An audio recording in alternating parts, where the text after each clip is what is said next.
Bom, vamos dar início ao estudo de hoje, pedindo a espiritualidade que possa, nesse momento, envolver os nossos lares e todos aqueles encarnados e desencarnados que, nesse momento, estão acompanhando nossos estudos. Que Jesus, na sua infinita misericórdia, possa envolver a todos nós. Pai nosso que estais no céu, santificado seja vosso nome, venha a nós o vosso reino, seja feita a vossa vontade, assim na terra como no céu. Ao pão nosso de cada dia nos dai hoje, perdoe, Pai, as nossas ofensas, à medida que perdoamos os nossos ofensores, e não os deixeis cair em tentação, mas livra-nos, Senhor, de todo mal, do corpo e do espírito, de hoje e sempre. Que assim seja. Bom, no evangelho de hoje nós vamos começar o capítulo 19, que é a fé que transporta montanhas, e o item que nós vamos ver é o poder da fé. Quando ele veio ao encontro do povo, um homem se lhe aproximou e lançando-se de joelhos a seus pés, disse: Senhor, tem piedade do meu filho, que é lunático e sofre muito, pois cai muitas vezes no fogo e muitas vezes na água. Apresentei-o aos teus discípulos, mas eles não puderam curar. Jesus respondeu, dizendo: Ó raça incrédula e depravada, até quando estarei convosco? Até quando vos sofrerei? Traze-me aqui esse menino. E tendo Jesus ameaçado o demônio, este saiu do menino, que no mesmo instante ficou são. Os discípulos vieram então ter com Jesus em particular e lhe perguntaram: Por que não podemos nós expulsar esse demônio? Respondeu Jesus: Por causa da vossa incredulidade. Pois em verdade vos digo, se tivesses fé do tamanho de um grão de mostarda, diríeis a essa montanha: transporta-te daí para ali, e ela transportaria, e nada vos seria impossível. Mateus capítulo 14 a 20. Então, no sentido próprio, é certo que a confiança nas suas próprias forças torna o homem capaz de executar coisas materiais, que não consegue fazer quem duvida de si. Aqui, porém, unicamente o sentido moral se deve entender essas palavras. Tá? As montanhas que a fé desloca são as dificuldades, as resistências, a má vontade, em suma, com que se depara da parte dos homens, ainda quando se trate das melhores coisas. Os preconceitos da rotina, o interesse material, o egoísmo, a cegueira do fanatismo e as paixões orgulhosas são outras tantas montanhas que barram o caminho a quem trabalha pelo progresso da humanidade. A fé robusta dá a perseverança, a energia, os recursos que fazem se vençam os obstáculos, assim nas pequenas coisas que nas grandes. Da fé vacilante resulta a incerteza e a hesitação de que se aproveitam os adversários que se tem de combater. Essa fé não procura os meios de vencer, porque não acredita que possa vencer. Bom, nessa parte que nos toca no estudo, a gente precisa analisar muito bem, tá?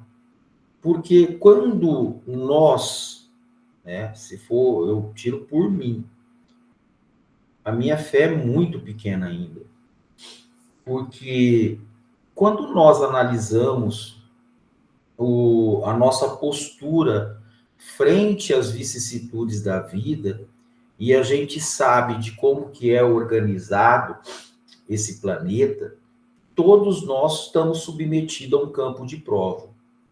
E toda situação que é nos colocada, muitas vezes nós não conseguimos transpor devido à nossa fé, né? E nessa condição, todos nós estamos. Eu me lembro numa parte, eu não vou citar o nome do médico, todos nós conhecemos, mas tem uma situação que ele vivia numa época, a mulher dele estava mais ou menos como nessa situação aí que nós estamos vendo o próprio Jesus falar. E aí ele não sabia mais o que fazer, né? Ela tomava, quebrava tudo dentro de casa. Aí um senhor chegou e virou para ele assim: você tem fé em Deus? Ele olhou para o senhor e falou assim: tenho. E aí o senhor fez umas orações lá e o espírito se afastou dela. E nunca mais teve problema. E aí, nessa condição, ele chamou a responsabilidade. Por que ele conseguiu? Eu não. É nessa condição que todos nós estamos inseridos, tá certo que quando nós olhamos a condição que nós temos de entendimento hoje, é preciso ter uma postura e uma conduta moral para que a gente consiga tão intento. Mas a fé na condição, né, que ele estava, o irmão falou para ele: você tem fé? Ele falou: tem. Então, ele fez oração, o espírito se afastou, ele falou: nunca mais, né? Esse irmão vai voltar. E como de fato não voltou. E ele começou, né, ele estudava o evangelho, começou a analisar, principalmente se a gente for ter uma ideia, nesse item, está chamando atenção para nós em toda a condição que nós estamos, e muitas vezes não conseguimos transpor porque nós não temos fé. Nós não acreditamos em nós mesmos, esse potencial. Então, Jesus pega e nos chama atenção com relação a essas questões. E são em todas as questões, né? E nós temos uma situação que eu não esqueço, essa parte está bem nítida, quando Cristo fala: vós sois deuses, vós pode fazer o que eu faço e muito mais. Então, quando Jesus nos mostra no seu evangelho essa condição, já dá a entender que nós, ainda sujeito ao campo de prova, muitas vezes sucumbimos às provas, né, devido à nossa pouca fé. Pouca fé.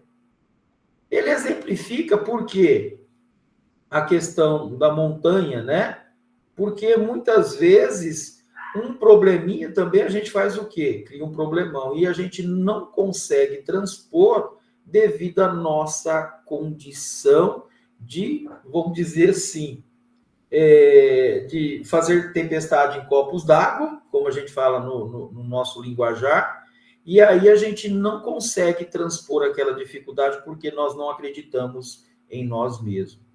Então, Jesus vai e nos chama a atenção com relação às resistências, né? Quando ele fala as dificuldades que nós temos, né? Para transpor todos esses problemas que nós temos aqui, né? Aí ele fala que a fé, ela vai deslocar todas as dificuldades, as resistências, a má vontade, né? Vai deslocar tudo isso. Quando eu tenho fé, eu consigo.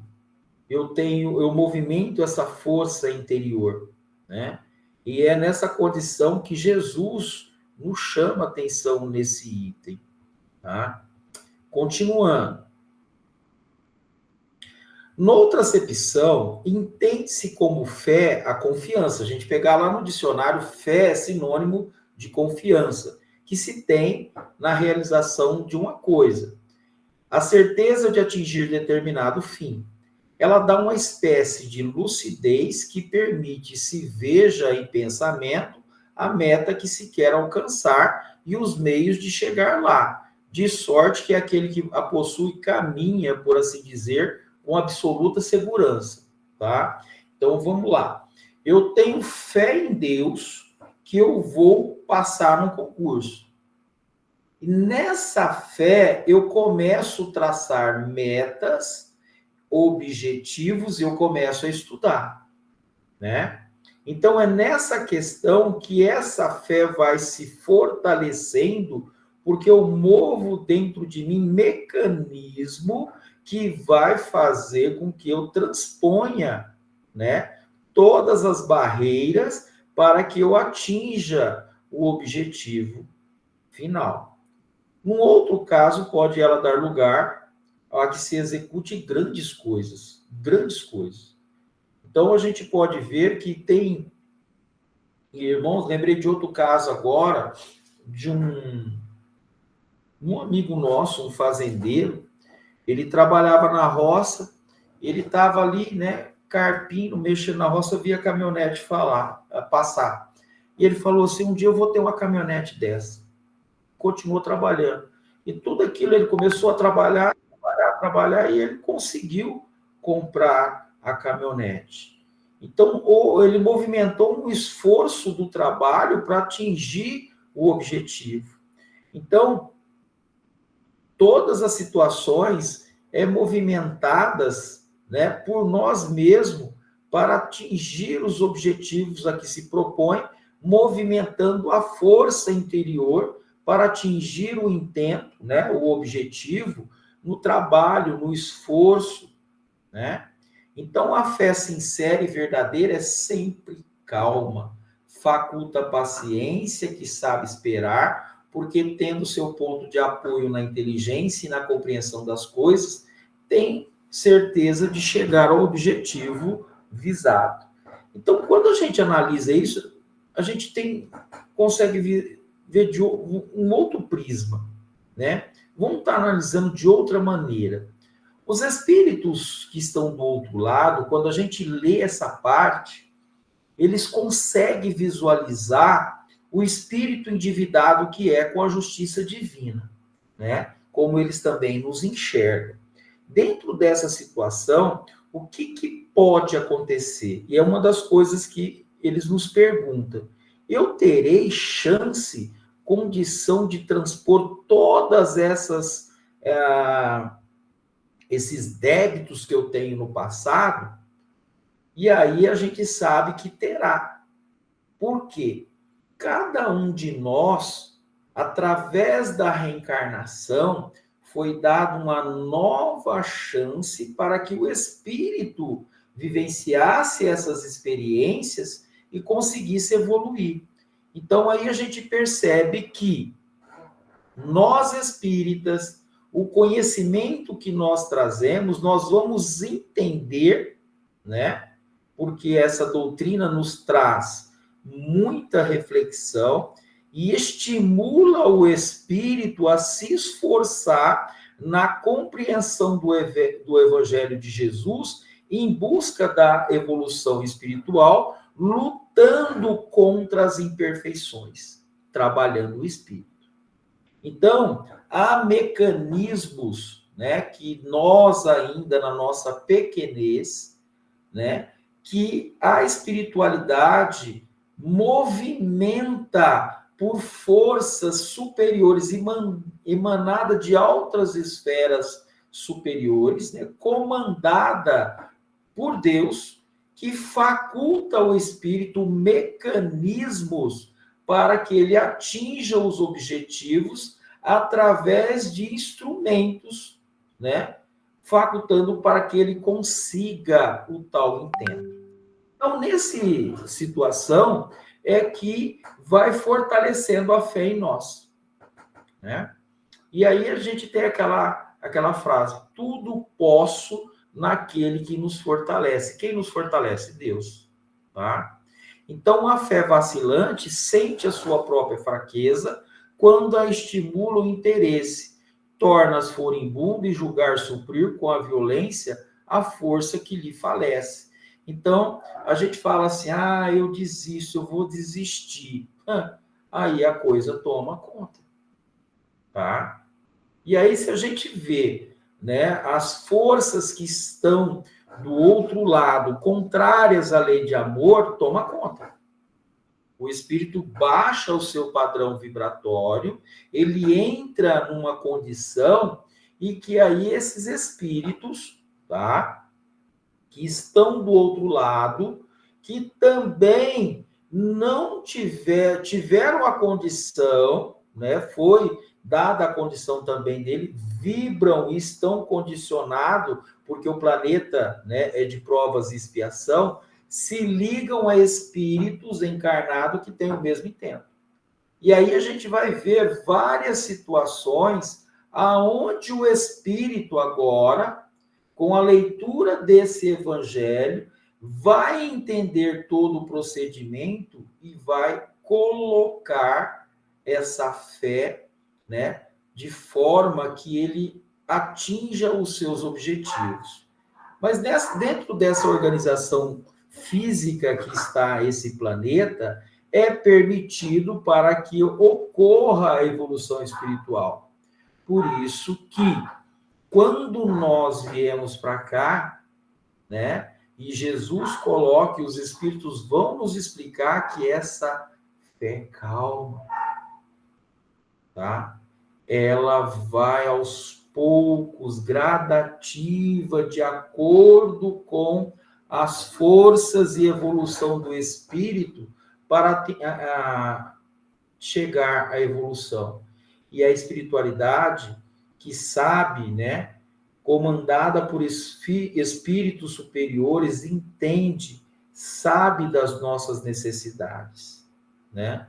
Então, o que a gente vai subentender? Deus não dá fardos pesados a ombros fracos. Se deu, é porque pode carregar. Quando eu falo assim, eu não consigo mesmo. Mas se eu falar assim, eu tenho fé, eu vou conseguir, a gente vai ter a ajuda necessária para que a gente consiga, tá? Nossa, eu mexi aqui, a vez de ir para baixo, foi para cima. Espera um pouquinho, agora sim, tá? Então, é nesse intuito que a espiritualidade trabalha e Jesus, através, né, do espiritismo, vem nos explicar o que nós não entendíamos antes, tá?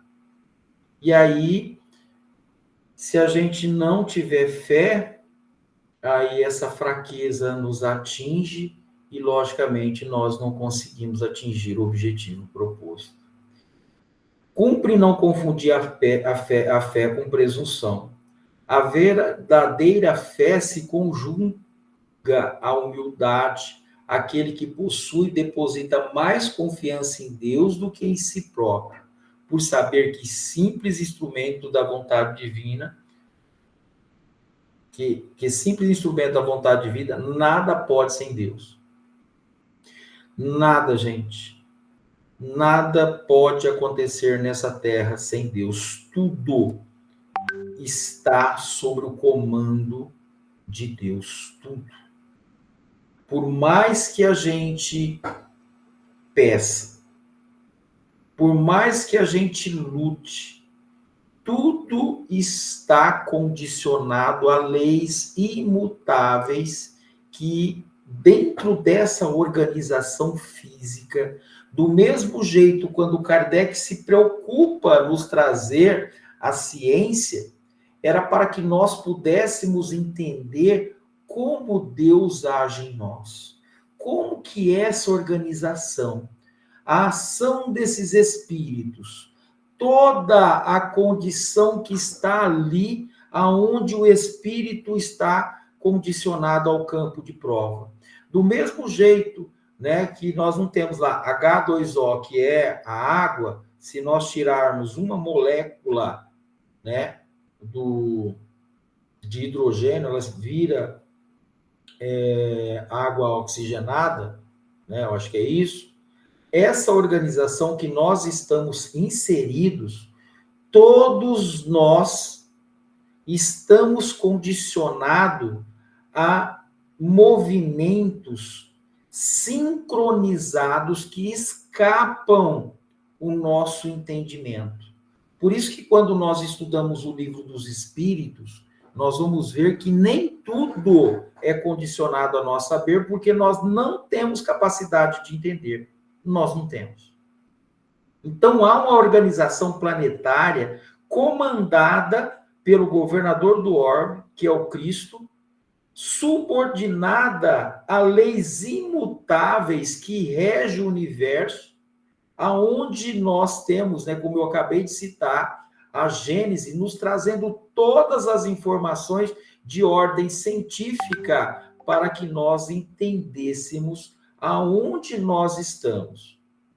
Eu sempre falo, se eu pegar um copo de água, colocar água dentro do copo, eu pegar gelo e colocar ali dentro, o gelo somos nós e a água é Deus. Nós estamos mergulhados nele.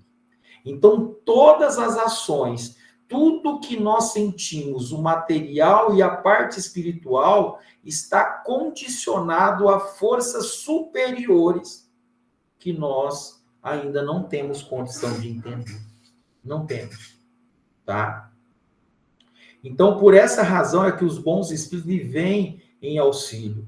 A presunção é menos fé do que orgulho, e o orgulho é sempre castigado, cedo ou tarde, pela decepção e pelos malogros que lhes são infligidos.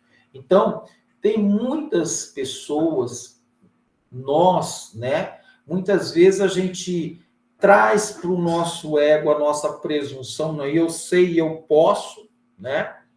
É que nem, vamos dar um exemplo.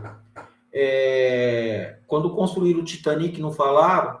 Esse navio nem Deus afunda, né? Mais ou menos dessa colocação.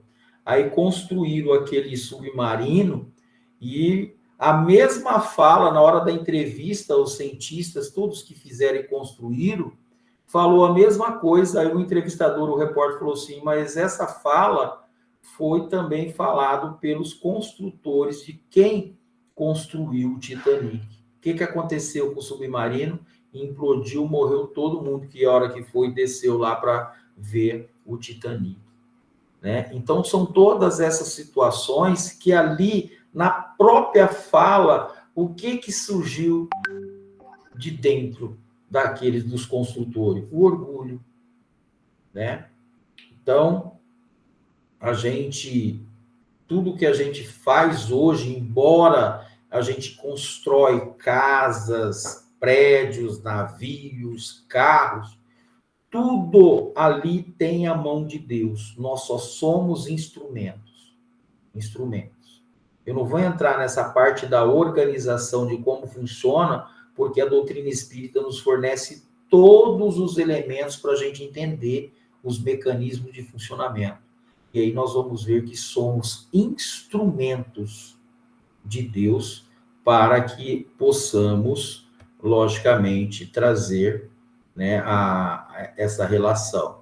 E aí a gente vai saber, vai perceber, esse mundo não é lindo, não é? Muito lindo. E nós somos uma cópia imperfeita do mundo espiritual. Agora imagine o que é o mundo espiritual, para a gente ter uma ideia.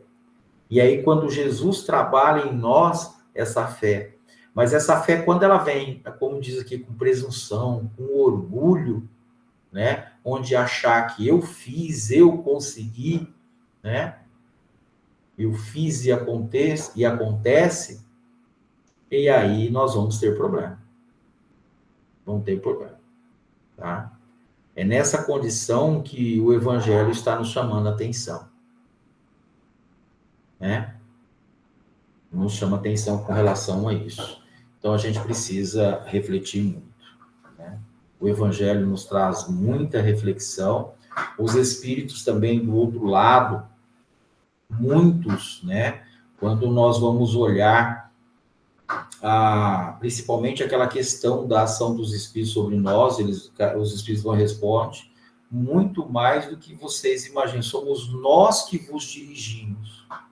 Então, mas por que que isso acontece? Porque há uma ligação entre o plano espiritual e o material. Quando o orgulho, a vaidade chega, os espíritos do outro lado se aproveitam dessa brecha aberta e, logicamente, somos castigados, né? Não é Deus que castiga, não, né? Somos castigados por nós mesmos, pelas nossas condição de achar que somos os poderosos, que nós fazemos e acontece. Na verdade, aqui nós não somos nada, né? Até hoje, a humanidade tenta prolongar a vida. Chegou no dia, o corpo não aguenta e nós desencarnamos. Quem que controla tudo isso? A organização física do planeta está condicionada a um tempo, a uma necessidade para que o espírito, que nós somos endividado, passe aquele período para que nós aprendamos com as vicissitudes da vida a avançar, né? E aí o que que nós temos que fazer? Entender todo esse processo. Então foi dado ao homem compreender e trabalhar essa fé dentro de nós e ver que acima de nós tem Deus. E Jesus, que é o nosso guia e modelo. Então, Deus preparou tudo nesse universo, que é o planeta Terra, né? Criou vários mundos de acordo com a evolução. E aonde que está, né, a parte aonde nós falamos assim que Deus castiga? Deus não castiga ninguém. Nós castigamos nós mesmos com as nossas atitudes, tá? Vamos agora lá o Livro dos Espíritos. E no Livro dos Espíritos é uma parte muito interessante, tá?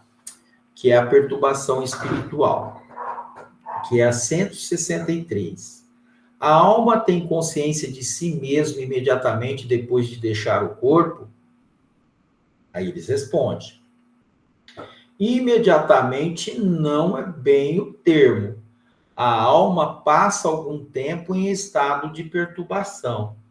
Ela não entende, tá? Ela não compreende. Então, a gente vai perceber que depois, na explicação seguinte, né, nós vamos perceber que isso também está condicionado à evolução espiritual. Nós temos irmãos que desencarnaram, né?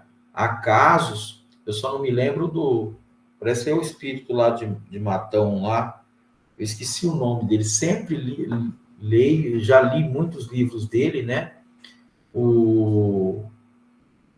E ele desencarna e sai, né, ali no momento, se despedindo de cada um que está lá no velório dele. Então, essa condição não é dada a todos os espíritos, tá? Então, nós vamos ter muitas dificuldades ainda ao passar por outro lado, e nós sabemos que é condicionada à evolução espiritual, tá? Então, o estado da alma depois da morte. Depois que se processa o fenômeno da morte, é quase comum, por falta de elevação da alma, que ela entre em estado de perturbação espiritual. Essa perturbação espiritual, gente, vocês sempre vê falar do umbral, né? Das zonas umbralinas. E aí a gente não sabe o tempo, tá? A gente não sabe o tempo que o espírito fica nesse estado de perturbação. Cada caso é um caso. Cada tipo de desencarne é um caso. Mas aí, quando a gente pega um livro, né? Como os livros de André Luiz, e ele fala do suicídio, e aí ele fala do suicídio consciente e depois do inconsciente. Quando a gente vai olhar para nós, tá? Nos nossos desencarnes, que vai se processar, nós vamos perceber que dentro dessa organização que nós temos da ciência, como nós andamos, como nós nos alimentamos, né? Nós vamos perceber que nessa parte, ao retornar para lá, todos nós somos suicidas. E aí foi aquilo que foi perguntado para o André Luiz, que ele foi falado para ele que ele era um suicida, ele ficou, né, preocupado, mas eu suicida, e foram explicar que ele tinha uma programação para viver até mais, mas que os hábitos dele, né, levou ao desencarne. Mas isso foi André Luiz? Não, todos nós vamos passar por isso. Todos nós, né? Então, aqui ele está explicando que os sentidos adormecem, é como se ele mergulha num sono. No entanto, ela ainda continua ligada ao corpo pelo cordão fluídico, conhecido pelos estudiosos da doutrina espírita e por vários outros espiritualistas. Esse laço se desata com o tempo que varia de alma para alma. Então, cada alma tem o tempo dele, tá? Uma das coisas que é complexa, tá? Porque quando essa pergunta, né, que ela vem muito, que é uma preocupação nossa, até nós, né, que estamos aqui na carne, como será o desencarne? E aí a gente tem um pouquinho de noção, né, de muitos espíritos que estão do outro lado, só para a gente ter uma ideia que essa é a parte, né, o que cabe à doutrina dos espíritos é orientação, porque é muito complexo, tá? O mundo espiritual, todos os sentimentos estão ligados a uma condição moral. E lá do outro lado é o pensamento, né? Nós não temos mais o corpo físico, nós vamos ter o corpo espiritual, né? E ele está ali com toda a estrutura de forma como eu vivia. Mas acontece que tem uma parte no Evangelho, eu estudando o Evangelho, eu vi, né, que estava escrito lá que quando o espírito desencarna, ele retoma todas as encarnações. Tudo que ele fez e todas as outras. Tá? Que é aí que eu vou entender, quando eu fui buscar André Luiz, que eu fui entender eu fui estudar o perispírito, tá? Aí a coisa eu fui ficando mais preocupado. Preocupado, assim, que havia muita coisa além, né? Porque teve muitas coisas ali que estava implícito que André Luiz falava e demandava muito estudo, né, da minha parte para compreender a linguagem. É quase a linguagem de um médico falando com o outro. E a gente só consegue perceber isso quando aprofunda no conhecimento e começa a ligar os fatos. Dentro dessa condição que eu aprofundei, né, eu comecei a perceber que muitos dos espíritos que estavam no plano espiritual estavam, tá, praticamente em zonas umbralinas, condicionada a formas, pensamento, que ele não sabia o porquê. Aí que eu fui entender qual que era o papel da doutrina espírita e por que muitos falavam que tinha que estudar. Que tinha que estudar. Vocês já ouviram isso? Falou, a doutrina espírita tem que estudar, né? E eu falei, mas que é isso? O que ele quer dizer? E eu ouvi de um companheiro, né, que nasceu em berço espírita, e ele falou um dia numa conversa, ele falou assim, eu entendo tudo isso, né? Continua do mesmo jeito, tem que estudar, tem que estudar. Eu fiquei olhando para ele assim na fala e falou assim, meu Deus. Eu que tenho 33 anos de espiritismo, consegui visualizar tudo aquilo que é André Luiz, porque tudo que a gente que lê, gente, tem coisas implícitas dentro desse texto, e eu precisava buscar todas as informações. Eu fui buscando, né? Eu queria entender aquilo. E aí, nesse estágio que ele está colocando aqui no estado da alma depois da morte física, e quando eu busquei também, nessa parte do Evangelho, quando fala do Espírito, que ele retoma todas as encarnações, é lá naquele ponto que estava a responsabilidade de orientação da casa espírita com aquele que buscava, né, a casa para se educar. E aí que eu fui entender que o espírito tem espírito que já desencarnou há muitos séculos e está parado numa encarnação. E aí eu fui buscar todas as informações da organização física desse planeta que permitia, tá, que acontecesse isso com aqueles que eram portadores de mediunidade, né? E aí eu fui entender que aquelas falas que sempre ouvi, vocês também, uns vão pelo amor, outros pela dor. Eu fui entender o papel da casa espírita como escola de instrução para que aqueles que aportassem ali fossem orientados, educados com relação ao espírito imortal, viajor de várias encarnações que precisaria entender. Então, era um caso para o espírito encarnado e desencarnado. Eu estou falando isso porque a fé que nós vemos agora do Evangelho, né, que transporta montanhas, foi a organização física do planeta, tá? Onde a espiritualidade superior compreende toda a situação que está inserido o espírito, tá? Fornece elementos de acordo com a evolução espiritual. Então, dentro dessa condição, o Cristo veio nesses 2000 anos, veio a doutrina dos espíritos, o apóstolo, né? Como o Cristo fala, enviarei o meu apóstolo e ele vai explicar tudo. E Kardec foi lá e explicou. Mas limitou a condição que eu falo. Como que o Dalmo vai ler aquele texto que eu estou aqui? Como que ele vai interpretar isso?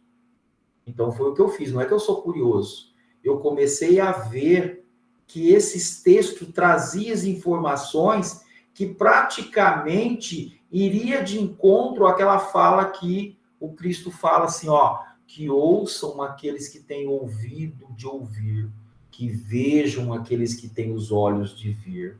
Então, alguns espíritos, né, encarnados, que começaram a fazer as observações necessárias no estudo da doutrina espírita, começaram a perceber que a coisa era muito mais séria. Tá? Foi aquela fala que também, numa questão daquele médium, que ele estava dentro do quarto do hotel e via espírito passar, o Raul Teixeira, via espírito passar para lá e para cá. Aí ele pergunta para os espíritos, quem que é que está morto aqui? Os espíritos olhou para ele e falou, você, porque nós estamos vivos. Então é nessa condição que esses espíritos do outro lado sabem de todo esse processo e espera que o encarnado se aproprie desse conhecimento para que ambos, esses espíritos que nos assistem, a todos nós, venham nos assistir e preparar, né, através das suas mediunidades e compromissos com essa doutrina de luz, para se libertar das amarras da ignorância e entender todo o processo. Então, por isso que nessa parte ele fala o estado da alma depois da morte. Então, a libertação dos espíritos do Leão da Carne depende da sua condição moral. Se eu for uma pessoa ruim, né? Eu era individualista, né? Eu era apegado às coisas materiais, eu serei da mesma forma a hora que eu desencarnar. Então, quem são esses espíritos que estão do outro lado? São os mesmos espíritos que tiveram experiência como eu e não abraçou a causa, mas Mas e aí? Eles terão chance? Sim, terão chance.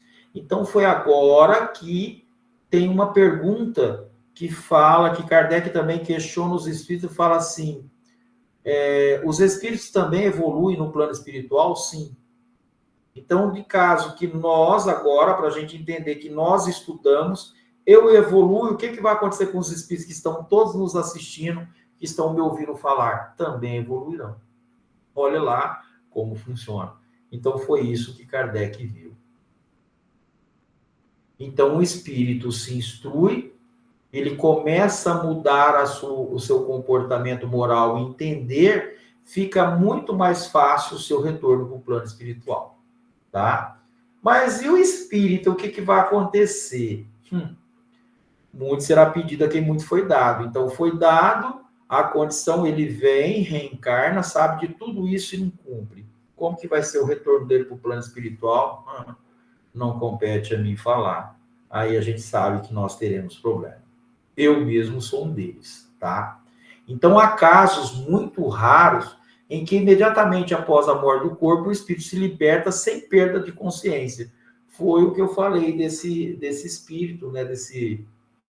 Eu não lembro o nome dele, sempre eu lembro dele do Matão, né? Que tem um livro que eu li, muito lindo o livro dele, falando de Jesus. Esse espírito, ele desencarna e sai cumprimentando todos, né? Então, ele teve todos e ele relata isso no livro. O Chico é a mesma coisa, o Divaldo deve ter sido a mesma coisa, né? O Eurípides Barçanucos e muitos outros aí. Madre Teresa de Calcutá e muito, gente, que a gente não tem condição, né, de perceber a evolução espiritual de muitos. Eu estou citando aqui dos que os médicos a gente conhece, mas há muitos espíritos, a gente não sabe, tá? A gente não sabe. Então, tem espírito que se liberta com muita facilidade, outros não. Então, há outros em que a alma só se livra dos laços quando o próprio fardo já não existe mais. Então, por isso que cabe a nós, por misericórdia de Deus, entender todo esse processo para que a gente possa ajudar esses espíritos. Aí ele fala, ela vive na ilusão envolvida pela ignorância do conhecimento, ele precisa conhecer. Aí dá para vocês terem uma ideia da responsabilidade que temos, né? É a mesma coisa uma casa sem orientação, o espírito vai lá, fica uma semana lá, e você pega e leva ele para o trabalho de obsessão. A mesma coisa é você empurrar ele para dentro do buraco, ele tem que saber o que é aquilo, o que é isso, né? Eu não sei o que é isso, aí você fica ali assistindo, aonde que ele tem que ir? Ele tem que ir o passe, água fluídica, a evangelioterapia, um grupo de estudo, e aí Kardec, o que ele fez? A inteligência do homem não era pouco, ele era um professor, né? Um cientista, ele escalonou, pega primeiro lá aquele livro que é Espiritismo, para depois que ele saiba, que se apropria do conhecimento, ele vai.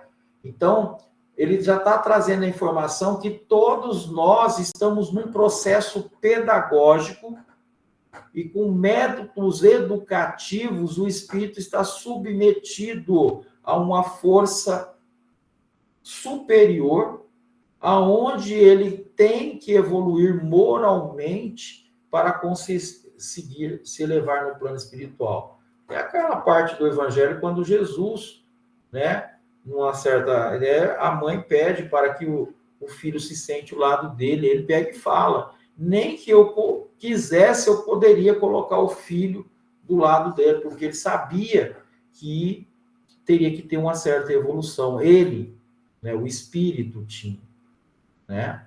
Por mais que a gente queira, aí a gente fala, mas e em evolução em dois mundos, quando quando André Luiz foi levado, o mundo ele foi preparado, foi um caso para ele ver como que é. O caso mais claro foi quando ele conversa com a mãe dele. A mãe dele estava num plano mais evoluído. Aí ele fala, mas como que eu faço para conversar com a senhora? Basta pensar em mim, que eu estarei na sua para vocês terem uma ideia a evolução dessa mãe dele, né? como que age o espírito, tá? O mais comum é a alma passar algum tempo em estado de perturbação espiritual, recuperando sua consciência no correr do tempo. Sabe aquela situação que, para mim aprender a andar, eu caio, levanto a criança, vai, ali eu caio, levanto. Não é só a criança, todos nós, para chegar lá, eu gosto de lembrar esse povo aí que está envolvido na política, né? Eles perderam várias eleições, passaram 10, 5 eleições para depois conseguir o eleito, e a fé deles é tanto, nós falamos sobre o que é a fé, né?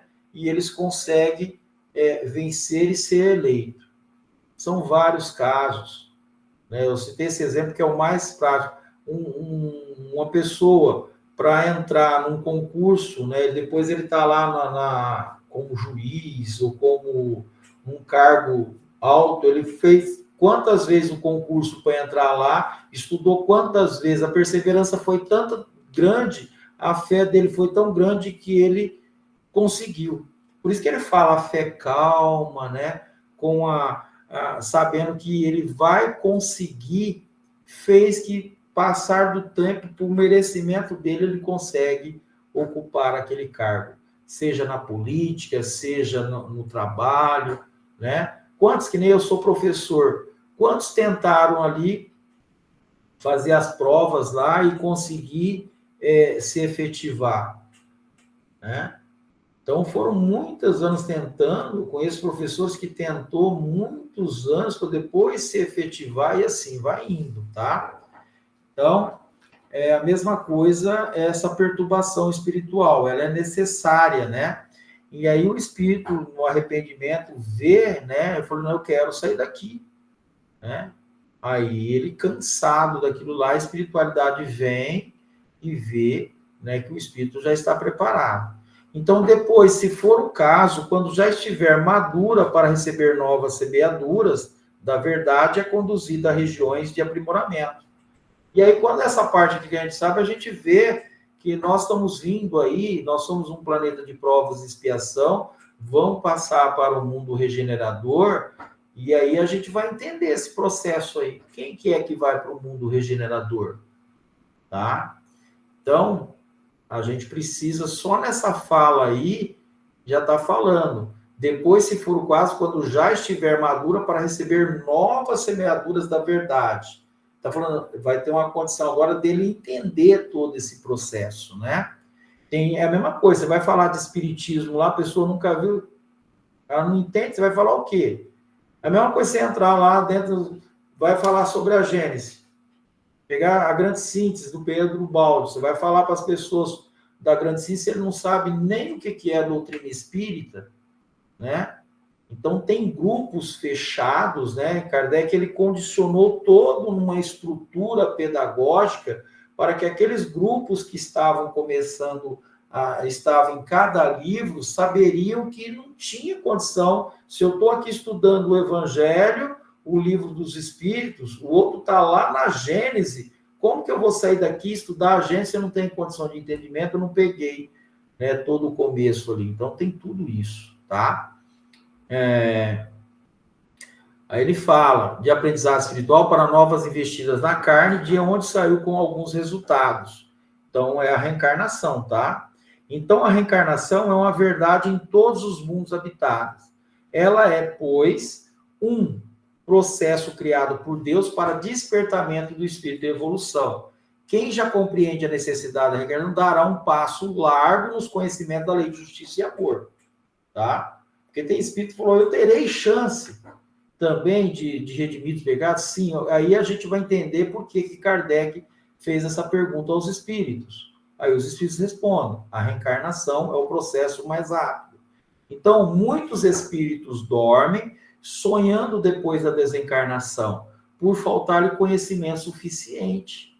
Ele não conhece, gente, tá? E ficam ali, de modo a mover-se a consciência no conhecimento da verdade. Outros ficam onde se processou o seu desenlace por tempo indeterminado e dali, por vezes, saem para outras etapas da vida sem reconhecer onde estiveram. Então, tem espíritos parados, tá? Olha aí para a gente entender aí essa pergunta, para a gente ter uma ideia, porque o espírito pode voltar. E olha que quando chegou no final do século XIX, tá? Vem Freud, vem o Jung para estudar, vem aí agora nós tivemos aí a Joana de Ângeles com o Divaldo, trazendo todo um processo para que as pessoas entendessem o que era um trabalho mediúnico. A responsabilidade para chegar a um trabalho mediúnico e o espírito vir da comunicação, você não sabe na onde ele está parado. E o grupo que está ali, né, com a responsabilidade junto com o orientador, tem que ter muito estudo para ajudar esses companheiros. Então, esses espíritos, tem gente que fala assim, ó, os espíritos, né, vamos dizer, os das sombras, né, os espíritos obsessores, eles estão numa condição que são necessários na organização física do planeta, eles têm um papel importante, e a casa espírita também tem. Quando a gente vai para aquele livro Obsessão e Desobsessão, que a gente tem que estudar da Sueli Caldas Schubert, aí a gente vai entender qual o verdadeiro mesmo proposta da doutrina espírita dentro do trabalho mediúnico para orientar. E aí esses espíritos que vão promover a evolução do planeta. Aí volta lá naquela parte do livro Diálogo com a Sombra, quando Jesus encontra um espírito e Jesus pergunta, quem é vocês? Aí o espírito falou, somos uma legião. Aí o espírito dá aquela olhada no Cristo de 360 graus e não encontra nada, ele enxerga a evolução. Não nos tire daqui. Jesus não ia tirar, porque Jesus sabia de todo o processo que está inserido. Esses espíritos são de uma inteligência fora do comum. E aí vocês vão entender toda a organização física que nós estamos inseridos. Se nós aqui achamos semideuses, aí eu tenho que voltar lá para estudar a Grécia Antiga, todas a mitologia grega, para a gente entender como que era, né? Já viu ali uma síntese de como que havia um intercâmbio do mundo espiritual para entender, né, os símbolos da mitologia grega e trazendo até hoje. Tá? Para a gente entender. É complexa a coisa, a gente precisa ter uma ideia de como se funciona isso, né? E essa é uma das missões do Evangelho de Jesus, fazer ressurgir quem estava morto, vestir os nus espirituais e saciar a fome do amor dos que choram, que sofrem as agressões da própria consciência. A humanidade quase toda passa por essa fase de perturbação espiritual, mesmo animando corpos saudáveis. Todos nós, viu, gente? Todos. Está dormindo? No entanto,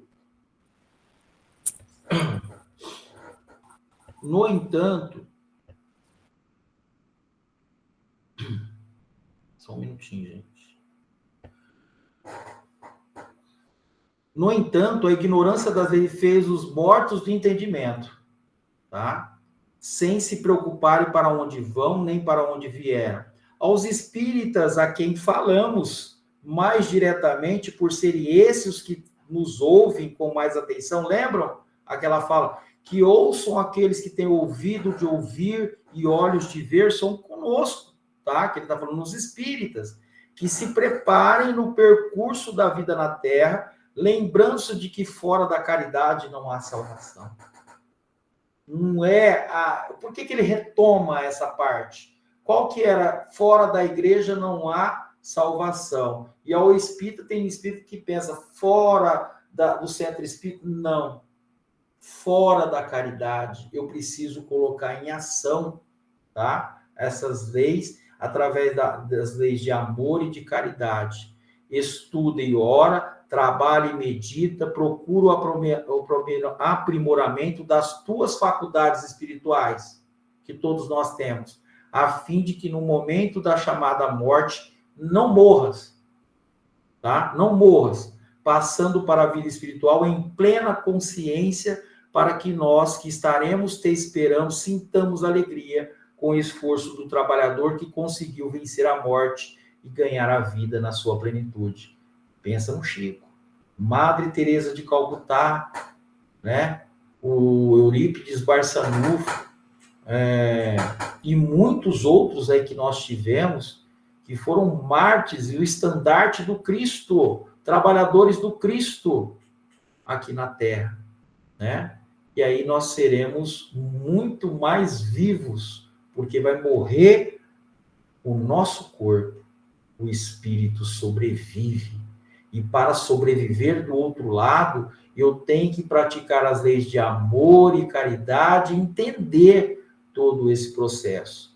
E aí nós vamos compreender que muito será pedido a quem muito foi dado. Foi dado para quem? Para os espíritas. E por que nos chama atenção? Fora da caridade não há salvação? Porque muitos de nós, ao partir por outro lado, vai falar assim, ó, eu fui na casa da sopa, né? Eu ia lá, ajudava nas palestras, fazia palestra, você só fazia. As palestras, você não estava falando com os outros, estava falando com você, né? Joana de Anjos parece que falou isso para o Divaldo, né? Tudo que nós estávamos falando ali, nós estávamos falando para você, tá? Tudo que eu estou lendo aqui, falando, eu estou falando comigo. Comigo primeiro. Então, é nesse intuito que muitos de nós desencarnamos, né? Desencarnamos. Nós morremos e o espírito continua morto lá do outro lado, ignorante, porque não cumpriu e não aproveitou, né? É nessa situação que a lição está chamando a atenção para nós com relação aos problemas que nós vamos enfrentar ao voltarmos para o plano espiritual, porque vamos continuar na mesma situação, precisando de outra oportunidade. E a fila é grande lá do outro lado. Quanto tempo demorou para a gente reencarnar aqui, a gente não sabe.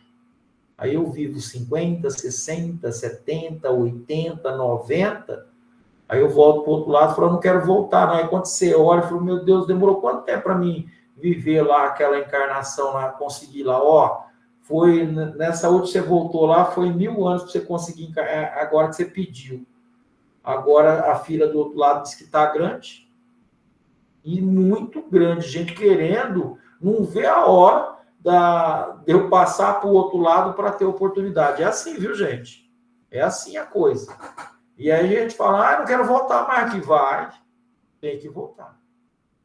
Tá? Porque se a gente agora, que sabe de tudo isso, não está cumprindo, imagina quanto tempo vai levar agora para voltar.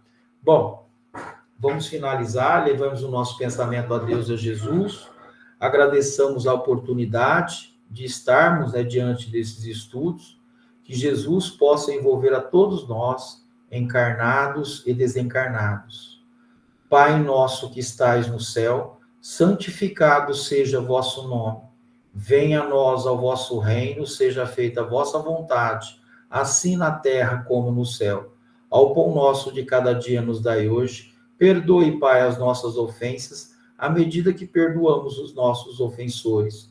E não os deixeis cair em tentação, mas livra-nos, Senhor, de todo o mal do corpo e do espírito, de hoje e sempre. Que assim seja.